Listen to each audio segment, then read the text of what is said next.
अस्सलाम वालेकुम।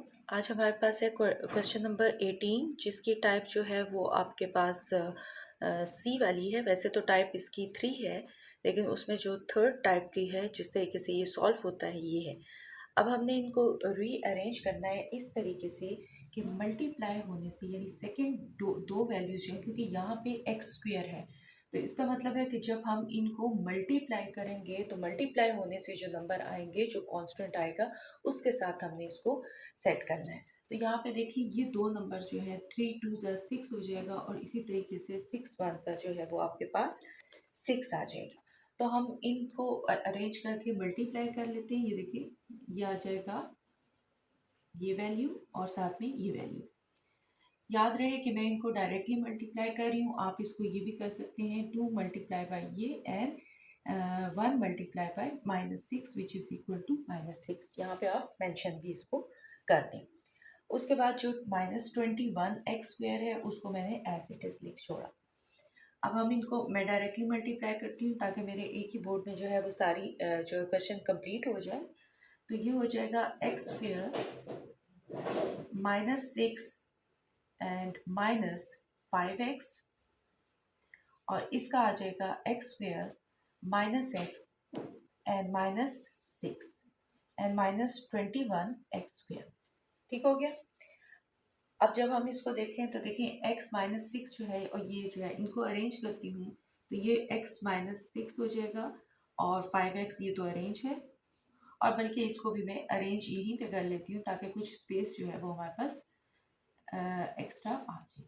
ठीक हो गया। यहाँ पे ये हो गया। अच्छा, अब आप देखें इसमें आपके पास ये पहली जो दो टर्म्स हैं ये अब एक जैसी हैं, यानी जो एक कांस्टेंट नंबर और एक एक्स स्क्वेयर वाला नंबर। तो अब हमने इनको ले लेना है, लेट कर लेना है y के इक्वल। मैं इसको y लेती हूँ, आप जो भी लेना चाहें इसको y के इक्वल लेट कर लें। तो y के इक्वल लेट करने के बाद ये हो जाएगा 5 ये और y -x -21 एक्स स्क्वेयर। अब आपके पास क्या है y is equal to x square -6, ये हमने लेट किया। ठीक है, और साथ ही हमने ये वैल्यूज पुट कर दी। अब मैं इनको डायरेक्टली मल्टीप्लाई करूंगी तो डायरेक्टली मल्टीप्लाई करने के बाद मेरे पास ये क्या आ जाएगा वाई स्क्वेयर। ठीक है, -5x है और y ये आ जाएगा और -xy, तो ये आ जाएगा -6xy हो जाएगा। और यहाँ पे आपके पास आ जाएगा +5x का स्क्वेयर -21x स्क्वेयर। इनको मल्टीप्लाई करने से आपके पास ये रिजल्ट आ जाएगा। अब जब मैं इसको लिखती हूँ तो y ये हो जाएगा 6xy एंड -16x स्क्वेयर। तो ये आपके पास दो वेरिएबल में जो है वो इक्वेशन एक्सप्रेशन आ जाती है। अब हमने इसका मिड टर्म ब्रेक कर लेना है। मिड टर्म ब्रेक वैसे ही है, मैं इसको डायरेक्टली करूँगी कुछ स्टेप्स इसके। -8xy and -2xy -16x square. ठीक हो गया। अब हमारे पास जो है इसके जो ब्रेकअप होके आ जाएगा y -8x आ जाएगा, एक फैक्टर इसका, और दूसरा फैक्टर जो है वो y प्लस वो भी आपके पास आ जाएगा y प्लस, यहाँ पे ये प्लस आ जाएगा y प्लस 2x। ठीक हो जाएगा। ये आपके पास देखिए -8 + 2 -6 आ जाता है, तो ये मैंने इसका कर लिया। अब आपने इसकी क्या करने हैं बैकवर्ड सब्स्टिट्यूशन, क्योंकि सारी वैल्यूज हमने कंप्लीट कर लिए, फैक्टर्स वगैरह निकाल दिए। तो अब आपने क्या करना है y की जगह y की वैल्यू पुट कर देनी। तो यहाँ पे देखें y क्या है एक्स स्क्वेयर, ठीक है, -6 एंड -8x, और सेकेंड वैल्यू है एक्स स्क्वेयर -6 एंड +2x। और अगर आप इसको प्रॉपर फॉर्म में अरेंज करना चाहें तो एक्स स्क्वेयर -8x -6 हो जाएगा और एक्स स्क्वेयर +2x -6। तो ये आपके पास इसके रिक्वायर्ड फैक्टर्स आ जाएंगे। ठीक हो गया। तो क्वेश्चन नंबर 18 इसी तरीके से आपका 19 और 20 भी है। अच्छा, अब आपके पास है क्वेश्चन नंबर 19, और अगर इसमें आप देखें तो आपके पास टर्म्स जो हैं वो ऑलरेडी अरेंज हैं। तो हम क्या करते हैं इन दो टर्म्स को मल्टीप्लाई करके और इन दो को मल्टीप्लाई करके हम देखते हैं कि हमारे पास क्या आता है। तो देखें 6 2 18 है तो 12 है, तो एक्स स्क्वेयर और यहाँ पे आ जाएगा +12 और इन दोनों को हम ऐड करते हैं तो -8x आ जाएगा। इसी तरीके से यहाँ पे देखें ये हो जाएगा एक्स स्क्वेयर +12 आ जाएगा और -7x आ जाएगा, -2x स्क्वेयर आ जाएगा। अगर आप देख रहे हो तो आपके लेट करने वाली वैल्यू जो है वो क्लियर हो जाती है। ये देखिए यहाँ से ये y के इक्वल लेट हो जाएगा और यहाँ से ये हिस्सा y के इक्वल लेट हो जाएगा। तो हम करते हैं y = x² + 12। अब आपने क्या करना है, y की वैल्यू सब्स्टिट्यूट करके और सिंपली जैसे पिछला क्वेश्चन किया था वैसे ही इसको हम कर लेंगे। तो ये y -8x आ जाएगा एक और यहाँ पे आ जाएगा y -7x -2x स्क्वायर। अब उसके बाद जब हम इन दोनों को मल्टीप्लाई करते हैं तो वो हमारे पास आ जाएगा y² -15xy and +56x -22x -2x। अब आपने क्या किया, यहाँ पे भी आपके पास x² होगा, माइनस कर लें 15xy और 56 है और 2 है तो ये आपको 54 दे देगा, 54x²। मिड टर्म ब्रेक हम इसकी कर लेते हैं, y² -9xy and -6xy and 54x²।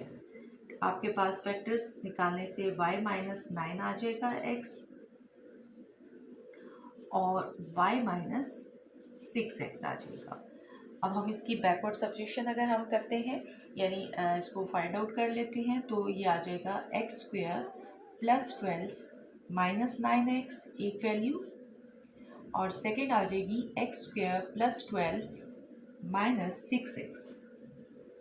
अब यहाँ पे चूँकि कुछ स्टेप्स मैं डायरेक्ट कर रही हूँ तो काइंडली आप देख लें, अगर आप मल्टीप्लाई वगैरह डायरेक्टली कर सकते हैं तो वेल एंड गुड, अदरवाइज जो है वो प्रॉपर आप स्टेप्स लेके और उसको फॉलो करें। यहाँ पे मिड टर्म ब्रेक चूँकि हम काफ़ी बार कर चुके हैं इसलिए मैंने डायरेक्ट उसके वैल्यूज़ लिख के और कॉमन दोनों में से निकाल के और वैल्यूज़ लेके लिख लिए। तो ये आपके पास, इसको अगर मज़ीद अरेंज करूँ आंसर को तो वो मैं इस तरीके से भी उसको लिख सकती हूँ और वैसे भी ठीक है जैसे लिखा हुआ है और ये फॉर्म भी उसकी ठीक है। तो ये आपके पास इसकी रिक्वायर्ड जो है वो फैक्टर्स जो है वो फाइंड आउट हो गए। ठीक हो गया। अच्छा, ये है 20th क्वेश्चन है। एक मेथड तो ये है कि आप इसको अरेंज भी कर सकते हैं। अगर आप देखें 5 - x है तो हम इसको x -5 करके माइनस साइन जो है वो कॉमन निकाल सकते हैं और इसी तरह प्लस की वैल्यूज़ पे कोई फ़र्क नहीं पड़ता, हम इधर उधर उनको कर सकते हैं। माइनस के लिए जो है वो हम माइनस का साइन कॉमन निकाल लेते हैं। तो जब हम इससे माइनस का साइन कॉमन निकालते हैं तो ये हमारे पास आ जाएगा x -5 हो जाएगा। ये एज हम इसको लिख सकते हैं, कोई फ़र्क नहीं पड़ता। और यहाँ से भी माइनस साइन निकालते हैं तो ये देखें आपके पास दो साइन जो है वो माइनस के हो जाएंगे, एक इसका और एक इसका, तो माइनस माइनस क्या हो जाता है, प्लस हो जाता है। तो हमारे पास वैल्यूज़ पे कोई असर नहीं पड़ेगा क्योंकि आपके पास दो वैल्यू प्लस की हैं और दो वैल्यू जो है वो माइनस की हैं। मैंने इनको प्रॉपरली अरेंज करने के लिए मल्टीप्लाई कर दिया। अब उसके बाद मैं चेक करूँगी कि कौन सी वैल्यू जो है वो मेरे पास जो है, तो ऑलरेडी ये अरेंज फॉर्म में है। इन दो को मैं मल्टीप्लाई करती हूँ तो मेरे पास आ जाएगा x² -3x एंड -10 और इसको अरेंज करती हूँ तो x² -9x -10 और 7x² ये ऐसे इट आ जाएगा। अब आप देखें जो वैल्यूज़ आपने इकट्ठी करनी है उनको हम इकट्ठा कर लेते हैं। x² -10 एक जैसा है और 3x को अलग कर दिया। यहाँ पे x² -10 एक जैसा है, 9x को अलग करके बाकी वैल्यूज़ ऐसे लेंगे। अब आपके पास देखें जो टर्म्स एक जैसी हैं, जैसे फॉर एग्ज़ाम्पल यहाँ पे ये देखें ये दो टर्म्स, इसकी जगह y ले लूँगी, ये दोनों की जगह y, तो y आपके पास आ जाएगा x² -10। अब आप इसकी जगह y लिख लें तो ये हो जाएगा y -3x और यहाँ पे आ जाएगा y -9x और 7x²। अब आप इनको मल्टीप्लाई करें तो ये आ जाएगा y² -12xy और +27x² -7x² और जब हम इसको फर्दर कैलकुलेट करते हैं तो y² 12xy and +20x²। Factors बना लेने हैं, मल्टीप्लाई करें तो 20 आए और यहाँ पे आपके पास 12 आना चाहिए। तो x square minus 10n+2 add करने से मिलेंगे एक्स वाई एंड 20x²। ठीक हो गया। उसके बाद देखिए आपके पास जो है वैल्यू फर्दर ये हो जाएंगे y² minus 10xy minus 2xy and plus 20x², जिसके मैं फैक्टर्स अगर डायरेक्टली निकालती हूँ तो फैक्टर्स मेरे पास आ जाएंगे y माइनस 10x, ये एक आ जाएगा, और दूसरा फैक्टर आ जाएगा y माइनस 2x। ठीक हो गया। तो ये आपके पास इसके दो फैक्टर्स आ जाएंगे। तो अब हमने क्या करना है, चूँकि y की वैल्यू डालनी है तो y की वैल्यू मैं डाल लेती हूँ, जो कि हो जाएगी x² माइनस 10 माइनस 10x और x² minus 10 and minus 2x। ठीक हो जाएगा। तो ये आपके पास इसकी रिक्वायर्ड जो है ये आंसर आ जाएंगे। तो आप इस तरीके से इसको लिखना चाहें या जिस फॉर्म में उन्होंने दिया हुआ उस फॉर्म से लिखना चाहें, दोनों तरीकों से आपके पास एक ही आंसर आएगा। अच्छा, 21 क्वेश्चन में आपको कह रहा है कि ये एक्सप्रेशन है, ये आपको जो दी हुई है, कहता है ये दो तरीक़ों से लिखी जा सकती है।